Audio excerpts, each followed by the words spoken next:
Thank you for joining Ukraine Calling. I'm Brian Bonner, your host, and today we have a great interview with General Ben Hodges, the former commander of U.S. forces in Europe.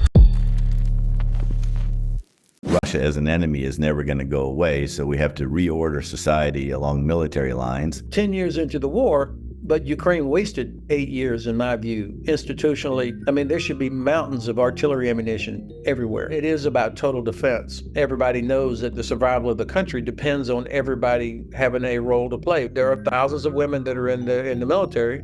Has the government opened up every possibility for women who want to be, assuming they can meet the physical requirements, to be in infantry or tank forces? You've got 1 million people in uniform. Why is it that you have some units that have not even been in the fight yet? Americans, from Pompeo to Brian Fitzpatrick to other supporters of Ukraine, were saying, listen, don't worry, Kiev, the money is coming. Are you that confident? And what do they know that the rest of us don't know? Well, let's jump in. You know, the issue seems to be heating up, and I know you've got thoughts about this. I would just like to open up open-ended. Are we at the crisis stage in terms of shortage of manpower? And what do you think should be done about it? And what do you think Ukraine will be doing about it? Well, I think that it's worrying when you read reports from commanders that are in the fight saying that they are running low on people. And as always, young leaders are typically the ones who suffer the highest proportion of casualties because they are, in fact, out in the front. Population of Ukraine is more than adequate to meet the manpower requirements. So my estimate is that there's over 2 million Ukrainian women and men that are in what we would typically consider military age, you know, between 18 and 30, something like that. So it's not like there's not enough women and men that could meet the requirements.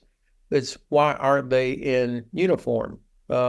Why are they being attracted to join the services? So it seems to me there's not a personnel problem, but there's a personnel system problem that has to be solved by civilian authorities.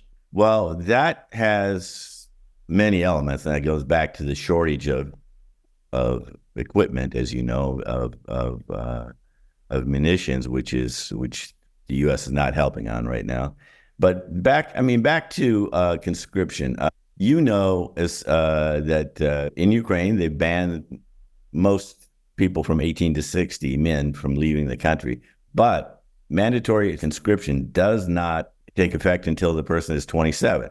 Russia this year has dropped that age to 18. If you remember at the beginning of the war, President Zelensky said that Ukraine is going to need to be a big Israel because Russia as an enemy is never going to go away. So we have to reorder society along military lines.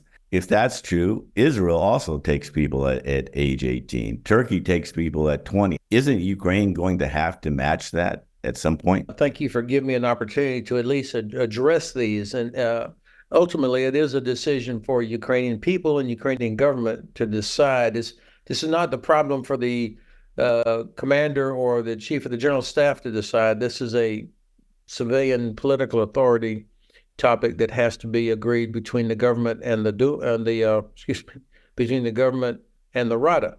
First of all, I understand the reluctance because there are so many casualties and people will be concerned about losing a generation of Ukrainian men and women that would be there. So I mean that is a concern. I've reached out to several dear Ukrainian friends whose assessments and I value, and they have talked about that concern. So the reason for, if you go for 26, 27-year-olds, chances are they will have had a chance to at least start a family. So there's a strategic human aspect to the problem. The second thing is there's a difference between mobilization, conscription, and volunteers. I think an 18-year-old can volunteer already. So there are younger men and women in the services, but it's the mandatory, the conscription part where the age is at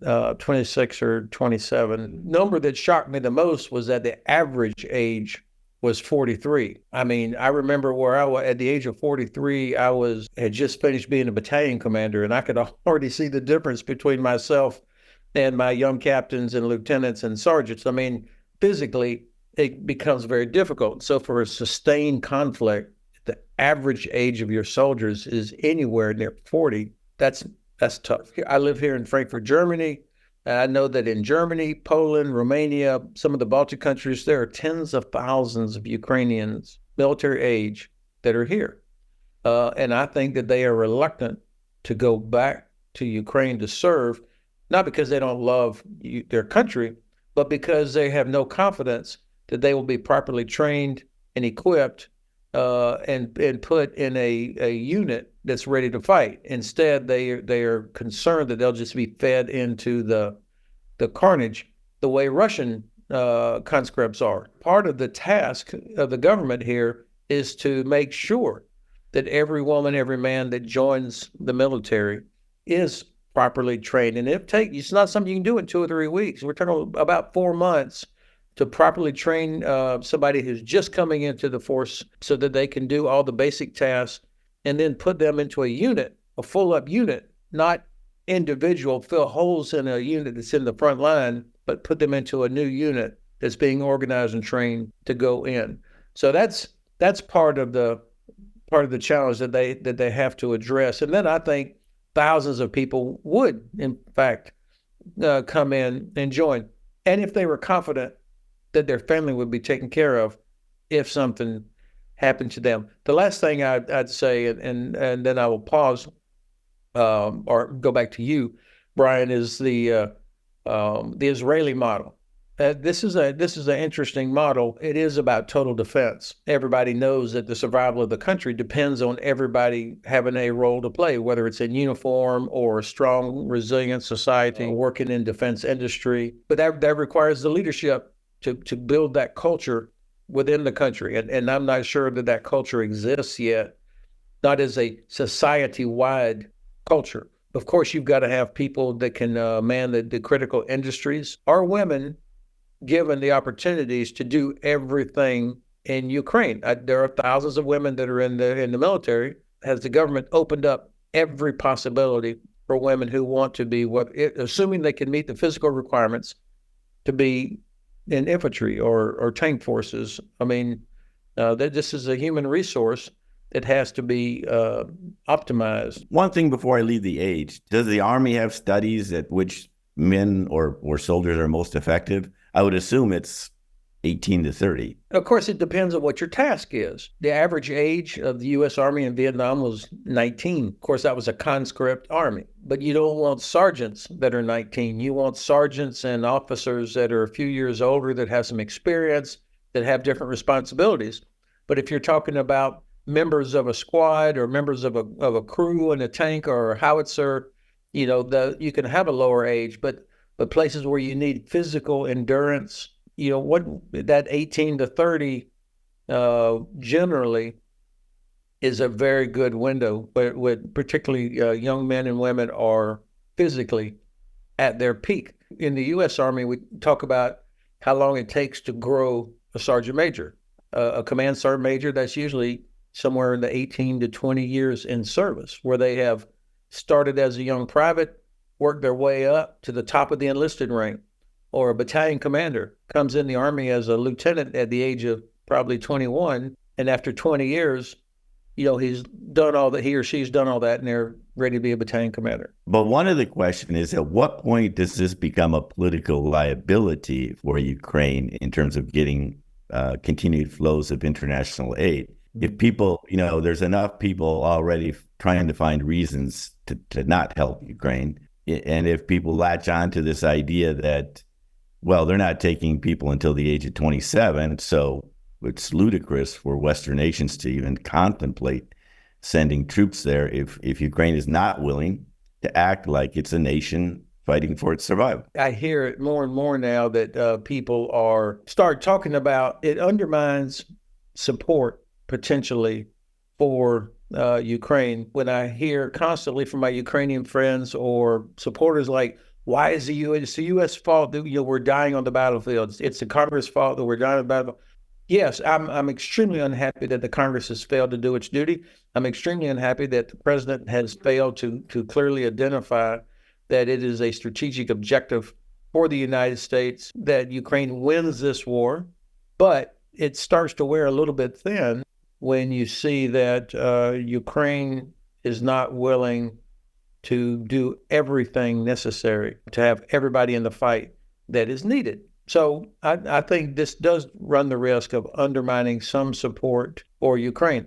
And then, of course, I know President Zelensky has worked hard at rooting out corruption and combating the perception of corruption. The sacking of several recruiting officers back a few months ago, that was a positive thing in that it demonstrates he is going after corruption, but it also is a reminder that in many systems where you have some kind of recruiting or conscription service, people will try to buy their way out of it or to try to get out of it. You know, that was one of the major problems with our draft during the war in Vietnam, was that it ended up being only the poorest, most unlucky people who were drafted, because others found a way, either got a doctor like former President Trump to claim that they had some medical issue, or they had university exceptions, all sorts of things.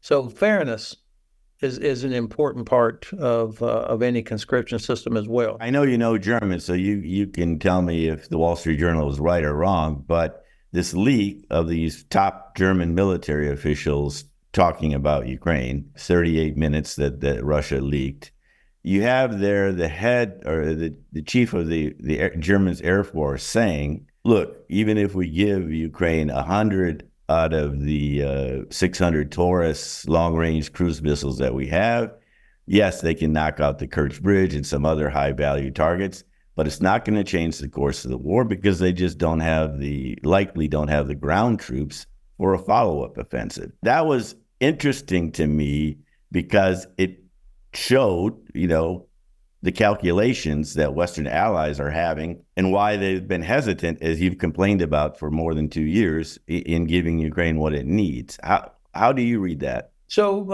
I was struck by that. First of all, the whole incident, which is very unfortunate. On the one side, it shows that serious-minded people in the German Bundeswehr and in Germany are looking for ways to deliver Taurus. I mean, even the foreign minister, Annalena Baerbock, is publicly saying we have got to come up with a way to get Taurus to Ukraine. Long-range precision weapons, that capability, whatever type it is a capability that will neutralize Russia's advantage in mass, as well as make Crimea untenable for Russian forces. So this is a critical capability. So I was heartened by the fact that at least people like General Gerhardt were looking at, in anticipation, what would we have to do to get Taurus to the Ukrainians. But you're right in that he was, in his mind, was thinking, okay, Ukrainians don't have enough troops to actually liberate Crimea, for example. The fact that that's in his consideration is damaging, because he is a professional warrior, thinking that you can imagine how others might be thinking as well. And so this feeds the narrative that Ukraine has got to negotiate. There's no way. Now, this is where I disagree with General Gerhardt and many others that say there's no way that Ukraine can win. Of course Ukraine can win. Absolutely. In fact, it's essential that Ukraine wins. We've been at this war. Ukraine has been at war for 10 years, not 2 years, 10 years. And after 10 years, with Russia having every advantage, they still only control about 18%, 19% of Ukraine. The Russian Air Force has failed the two most important tasks of any Air Force, which is air superiority and interdict your opponent's lines of communication. They failed both those tasks. About a third of the Black Sea Fleet has been destroyed, and they are beginning to move back from Sevastopol because they see how vulnerable they are. And then, of course, as we well know, over 500,000 Russian soldiers killed and wounded and all the equipment lost. And that's without us, U.S. and Germany in particular, committing to Ukraine winning. So if we would clearly identify that our strategic objective, the U.S., is for Ukraine to win, that because it's in our interest, then we'd be providing what was needed and we'd be in a different place. But regardless, Ukraine is going to have to fix its personnel system exactly for the reasons that you pointed out. Listen, I've been told by members of parliament they actually approved legislation last year to lower the conscription age to 25. And that's the age in which they found consensus, apparently. And that gives about 400,000 more into the eligible pool. Zelensky didn't sign it. This year, as you know, one of the reasons for the falling out between him and General Zaluzhny was over the need for troop mobilization. Zelensky's been said 500,000. I need more evidence that we need that. And anyway, that's $13 billion. Where are we going to get this money?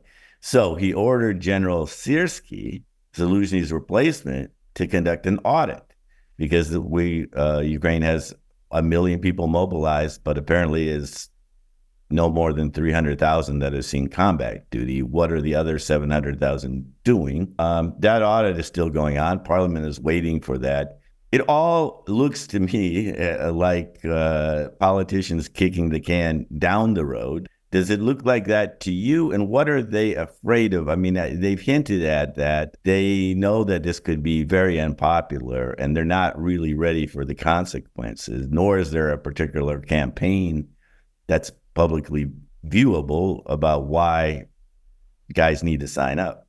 So this does take leadership, political leadership, people to explain to the population, look, this is why we've got to do this. This is what we're doing. And I think most people in every country, including the United States, when the president can and other senior leaders can explain what's at stake, why we're doing this, and here's how we're going to do it, then most people generally say, okay, but if they don't trust that they're getting the whole story or that the system is fair, then there will be reluctance.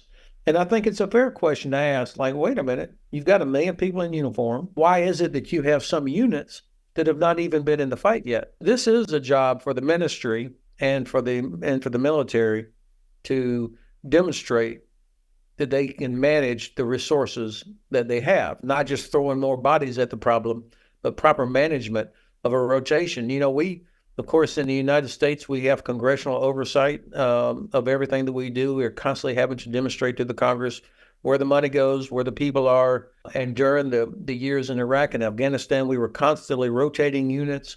That was a massive management challenge to make sure that as troops, as units were formed up to go to Iraq or Afghanistan, they were properly trained, they had everything they needed, and units coming out were, they had to go through a process as well before they were dispersed across the Army for other requirements. So I think it is a good idea that the Army or that the military is required to do an audit to make sure you've got accountability. Where is everybody? And is everybody doing their part? 10 years into the war, but Ukraine wasted 8 years, in my view, institutionally. I mean, there should be mountains of artillery ammunition everywhere, equipment, but those 8 years between 2014 and 2022 were not properly utilized to get ready for an expansion of the conflict. And that includes modernizing the personnel system, modernizing the getting accountability of everybody, thinking through how will we or expand if we have to fight Russia in a more direct way, which of course is what happened 2 years ago. If you take the government's numbers at face value, is it out of whack that you have 1 million people in the armed forces and only 300,000 have seen frontline duty, or is that normal? There is, of course, in every military. I mean, if you have 1 million troops, that's not 1 million infantry soldiers with a rifle. You have what's called the institutional army, the people that run the logistics, the training and education centers, the administrative stuff, all the things that are required to put troops into the field, to build combat power, whether it's infantry, artillery, armor units, air defense, medical units, all of that. And we always talk about the tooth to tail ratio. So you're typically going to have a bigger tail in modern armies for the tooth part, if you will. because of the enormous amount of manpower required for logistics and transport and so on. Where it might be out of whack is if you've got part of your tooth that's never been in the fight. Okay, so if that turns out, I read that and I was a little surprised. If that's true, that's got to be fixed immediately, because a unit that's been in the fight nonstop for several months, physically as well as psychologically, begins to degrade. And so you've got to have a unit rotation. We did that in World War II. We even in that kind of fighting, we still had units would be pulled out of the line to rest, to do what we call reconstitution. I don't know. I'm sure General Sirski's team will figure out, okay, we've got way too many people doing this function while we've got artillery units that are undermanned or infantry units that are undermanned. So there probably will be some repurposing of some functions. What can you do? Hand over to commercial. I mean, we rely a lot on commercial transportation, for example, instead of tying up manpower in that. There's another issue that is starting to generate public protests and loud protests from the soldiers who say, listen, I've been fighting here for 2 years plus, or even there's a few dwindling number who've been fighting for 10 years and I can't get out. This is like, I think I referred to it as hellish version of Hotel California. Alexei Gencharenko, the member of parliament who I talked to about this issue, proposes the amendments where soldiers have 6 months at the front and then 2 months break, 6 months at the front, maximum 18 months at the front. Again, this is a military question. What's the optimal ratio or the time spent before you need a break? Well, I know Alexei, and that his proposal is not a bad proposal. Most European armies, when they were with us in Iraq or Afghanistan, would use 6 or 7 months as the amount of time that they were deployed into theater. Now, the U.S. Army carried the bulk of the load in both theaters, and we had to grow the size of the Army to provide the number of brigades required to do that, and we were on a 1-year rotation. And then what goes on inside that time, whether it's 6 months or 7 months or a year, in some units, you might hear gunfire every day. In others, you might go the entire year and only hear the occasional rocket landing at Kandahar Airfield, for example. So the intensity is not the same. The impact is not the same on every soldier. But in general, as I look back on my experience, I did 2 1-year tours in Iraq and I did 15 months in Afghanistan. Depending on the job, the position you're in, if you're in an infantry unit or aviation unit, 7 months, that's about enough. And then you've got to come out. If you're a staff officer or maybe you're doing logistics or intelligence, having more time there is important because understanding the theater you're in is important. So I agree with the idea of 6 months is about enough if you're in an infantry or armor or artillery unit, and then come out of there. But that means, and this is why it comes back to manpower, if you're going to do a rotation, you've got to have enough troops and enough units so that you can rotate. I would not agree with pulling individuals out of a unit at 6 months. You want the unit to come in, go back, and then you need to have a training base. Who's training the new guys coming in on basic stuff as well as on new equipment? These need to be obviously experienced soldiers. This is another sticky situation. Zelensky finally put a number on the Ukrainian war debt, 31,000, promptly rejected, I think, by many Ukrainians who think that the American estimate from last August of 70,000 dead is more accurate. And they give reasons. They say he didn't talk about missing in action. And under Ukrainian law, relatives of slain soldiers get $400,000 payment. We know Ukrainian government's cash-strapped. Their theory is that we're not counting some of the dead because we just don't have the money to pay. Do you have any light to shed on that situation? I believe that in democratic societies, transparency and integrity are extremely important. I'm reluctant to question either side's numbers because I have nothing on which I could make my own assessment. And then it makes you question, well, what about the numbers that you're saying about the dead Russians? You know, if we don't trust what our own government says, then I become less confident in the numbers about, you know, how many enemy are killed, or wounded or lost as well.